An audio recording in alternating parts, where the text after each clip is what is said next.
Il y a un truc que la plupart des femmes font au moins une fois par mois. Elles ouvrent leur appli bancaire et hop, elles referment direct, sans lire, sans même consulter le solde. Juste un petit coup d'œil furtif comme ça, un pincement au ventre et hop, elles referment, terminé. Si ça te parle, je suis pas là pour te faire la morale, rassure-toi. Je suis là pour te dire un truc simple. Le problème, c'est pas les chiffres. Le problème, c'est la peur. Et la peur, contrairement aux chiffres, ça se travaille. Aujourd'hui, on va faire 3 choses que personne ne veut faire. Mais elles vont changer littéralement ta relation à ton argent. On va regarder en face pourquoi l'argent te fait flipper à ce point. On va faire un état des lieux concret, complet, sans jugement. Et enfin, on va poser un budget qui tient vraiment la route dans la vraie vie. Promis, ce ne sera pas un tableau Excel parfait que tu vas abandonner au bout de 3 jours. Et surtout, reste jusqu'au bout. Parce que la dernière partie, c'est celle qui va faire toute la différence entre « j'ai essayé de faire un budget et j'ai enfin repris le contrôle de mon argent ».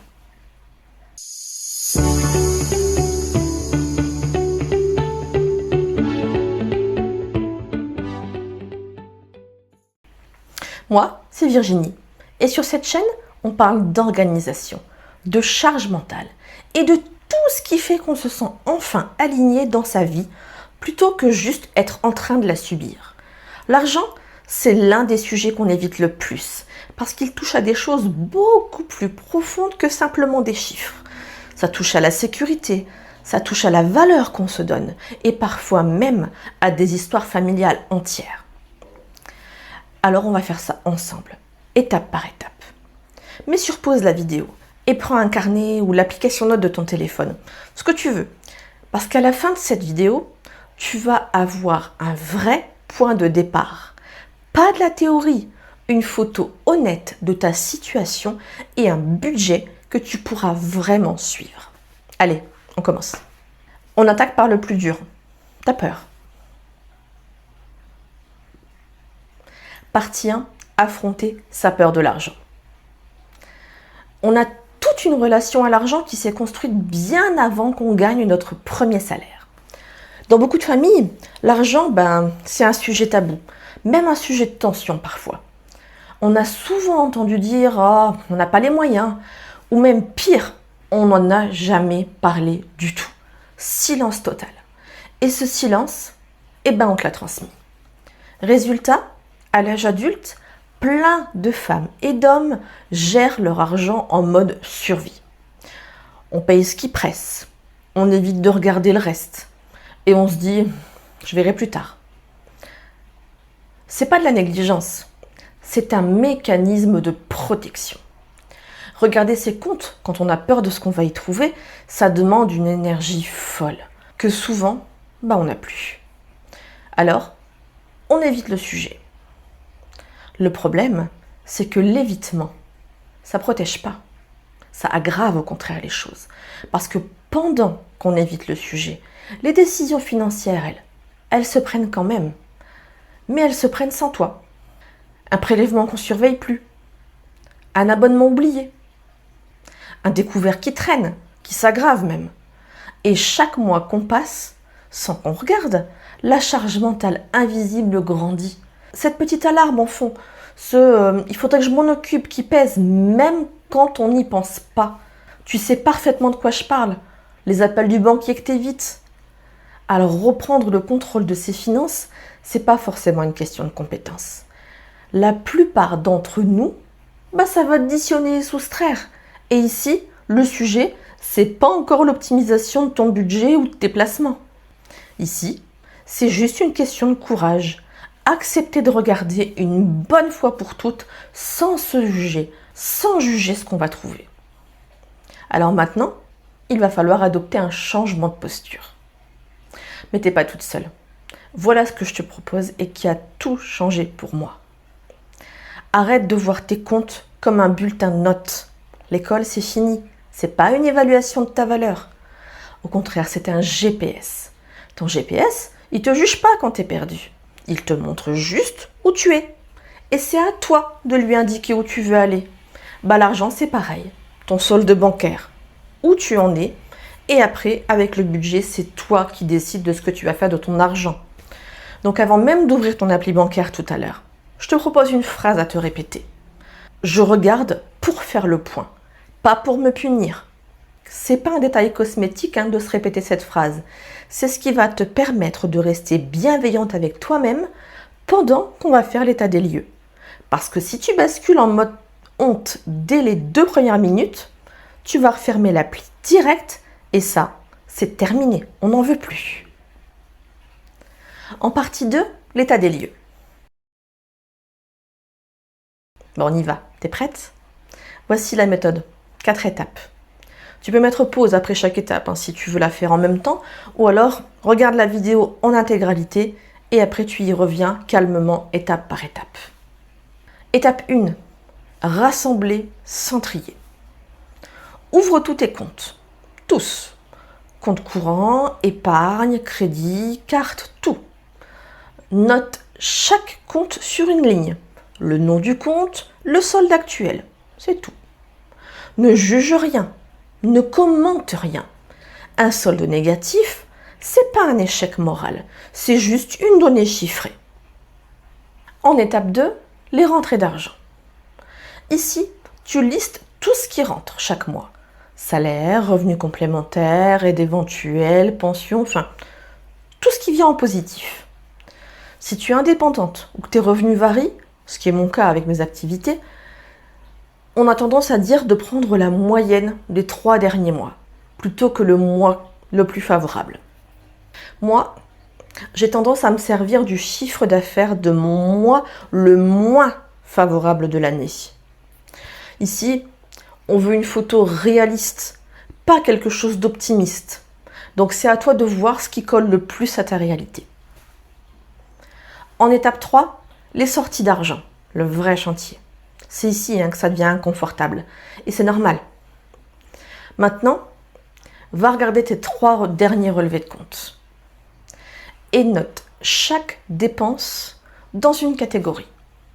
Le logement, les charges fixes, l'alimentation, le transport, les abonnements, les loisirs et autres. Le fameux autre, d'ailleurs.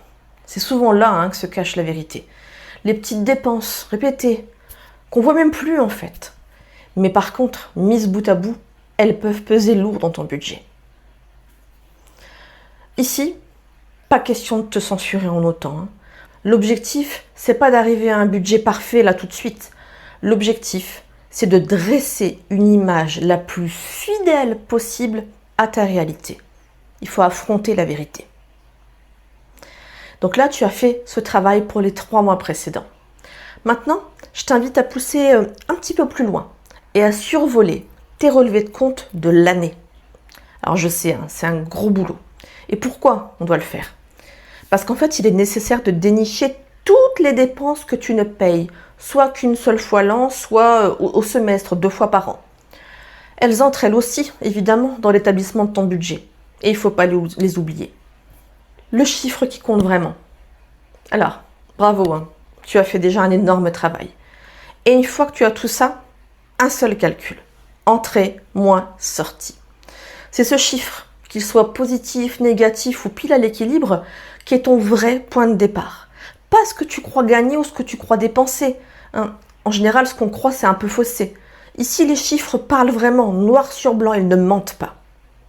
Et maintenant, respire. Que ce chiffre te plaise ou pas, la chose la plus importante, c'est que tu as regardé, tu as affronté la vérité. Et cet acte à lui seul, c'est déjà un acte de reprise de contrôle. En partie 3, on va établir ton budget. Maintenant qu'on a la photo réelle, on va construire. Je vais te donner une méthode simple que tu peux adapter à ta situation. Première règle, 3 colonnes, mais version réaliste.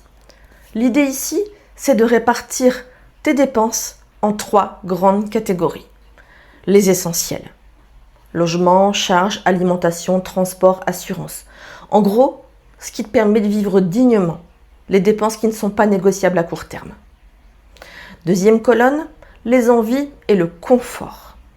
les loisirs, les sorties, les achats plaisirs, les abonnements qui ne sont pas essentiels.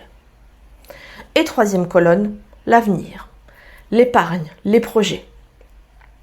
La répartition classique qu'on entend souvent, c'est 50, 30, 20. Mais je vais être honnête avec toi. Dans la vraie vie, avec le coût de la vie actuelle, ce ratio est rarement atteignable tel quel, surtout la première fois quand tu fais ton budget. Ce qui compte, c'est pas de coller à un pourcentage magique. C'est d'avoir 3 enveloppes claires et de savoir consciemment ce que tu mets dans chacune de ces enveloppes. Maintenant, on va construire ton budget à partir de l'état des lieux. Reprends tes chiffres de tout à l'heure. Classe chaque dépense dans une des 3 colonnes. Additionne chaque colonne et regarde le total par rapport à tes revenus. Si l'enveloppe essentielle, la colonne essentielle, prend presque tout, c'est pas un échec. C'est une information précieuse au contraire. Ça veut dire que le vrai levier, c'est pas de te priver de café le matin c'est de regarder les postes lourds, ton logement, tes abonnements, tes crédits. On ne rééquilibre pas un budget en coupant les toutes petites lignes. On le rééquilibre en allant travailler les gros postes de dépenses. Ensuite, il y a une règle qu'il faut que tu retiennes vraiment. Je l'ai apprise après des années à avoir accompagné des femmes sur ce sujet. Écoute bien, un budget qui ne prévoit aucune marge pour le plaisir ne dure jamais. Absolument jamais.